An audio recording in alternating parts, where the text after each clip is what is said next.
you can understand that what is aggregate demand and what are the components of aggregate demand. That is, components of aggregate demand of AD is equals to C plus I plus G plus X minus N. Now I am going to explain you AD in two sector economy, that is AD is equals to C plus I. So behavior of AD. Behavior of AD, you know that AD I am explaining with the help of AD schedule. AD schedule, you know, this is the schedule of aggregate demand. Y is means it is income. C is equals to consumption expenditure. I means it is investment expenditure. This is the consumption expenditure by consumer and investment expenditure by producer. That is AD is equals to C plus I. So here AD is equals to C plus I. C plus I means when we add consumption and investment expenditure, it becomes aggregate demand.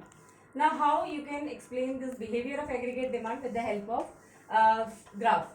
So I am explaining you with the help of graph. This is x-axis and this is y-axis. In the x-axis we are taking the income. Y, you know, Y means income. Y we are denoting for income. And in the y-axis I am explaining you this aggregate demand. So aggregate demand, that is both C and I.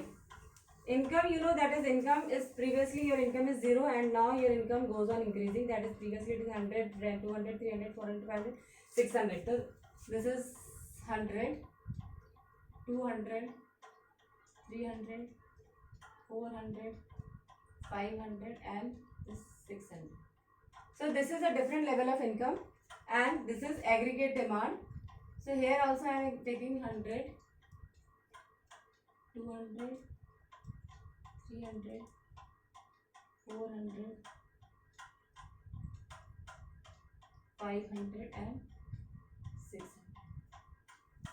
First of all, yeah, there are two axes. In x-axis I have plotted income and y-axis I have plotted aggregate demand.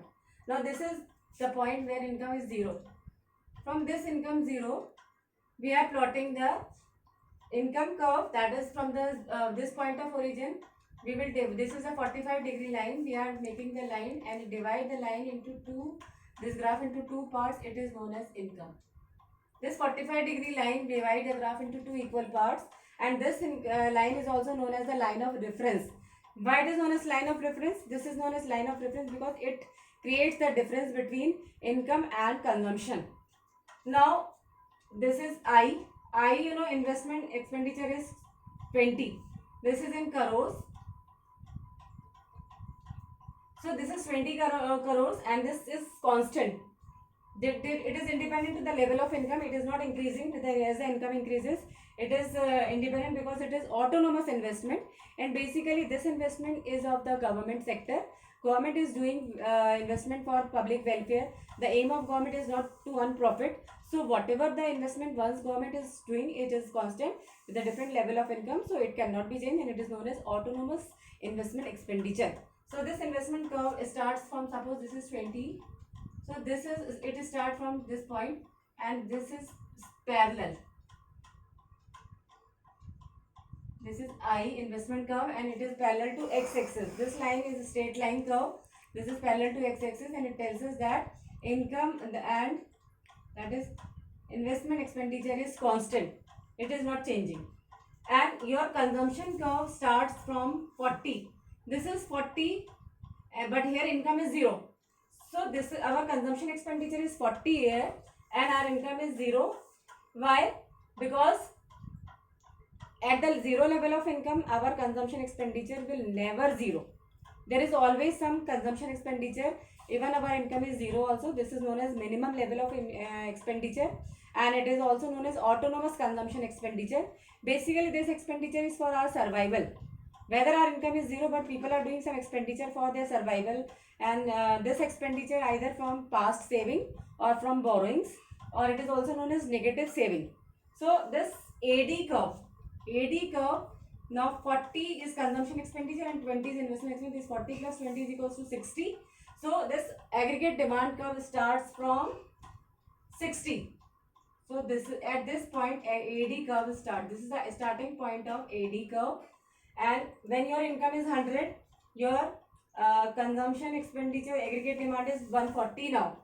That is 120 is consumption and I is 20. So 120 plus 20, this is 140. So your aggregate demand is now how much? At 100. This is your income level, and your aggregate demand will be 140.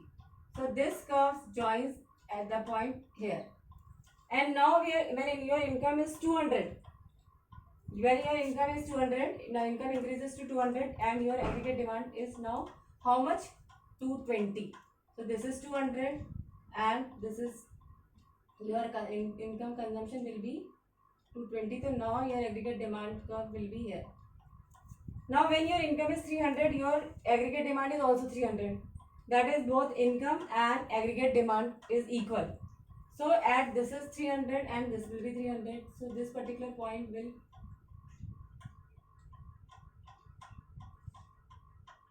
this is the point where income and aggregate demand is equal. So this curve will join at this particular point here.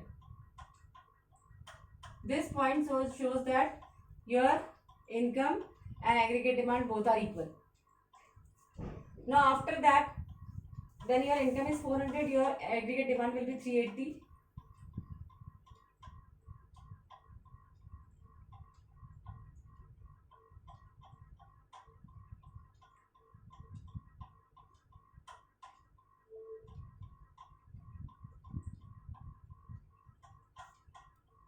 Your income is 400 and your aggregate demand is how much? 380. So here. Now the curve will be. Now see that your aggregate demand curve is below this line. This is income line and your aggregate demand will be below this line. This shows that your income is more and your aggregate demand is less. So this will be your the difference will be your people starts now savings. So this gap shows that the people, the income part of the income the people start using for savings. And after that, when your income is 500, your aggregate demand will be 460. So your income is 400, now your aggregate demand will be how much? 460. So this curve will join at here, this point. And when your income is 600, your aggregate demand will be 540.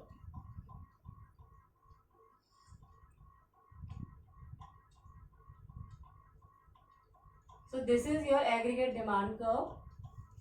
Now students, understand, your aggregate demand curve start from this particular point where your aggregate demand at the zero level of income is 60.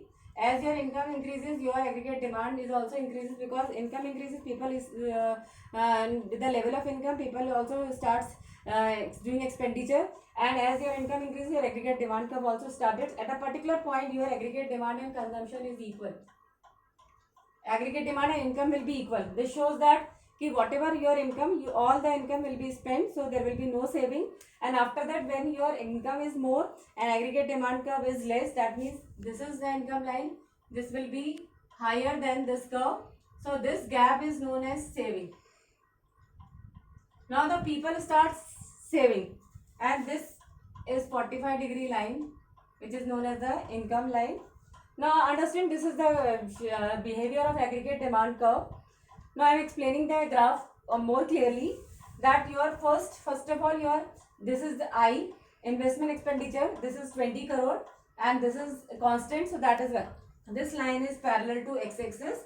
And then your aggregate demand curve starts from this particular point 60 when your income is 0 but your aggregate demand is not 0. So because there must be some minimum level of expenditure is there which is necessary for your survival, and at that particular point both aggregate demand and income is equal. It shows that whatever is your income, all the income will be you have used for expenditure, so nothing will be saved. And after a particular point when your aggregate demand is less and your income is more, so it shows that now the people starts saving a part of their income.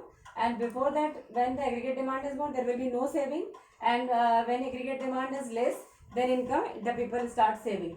So this is the aggregate demand curve, and this is also known as the relation between income and aggregate demand curve. So AD, now this is in the two sector economy, that is AD is equals to C plus I.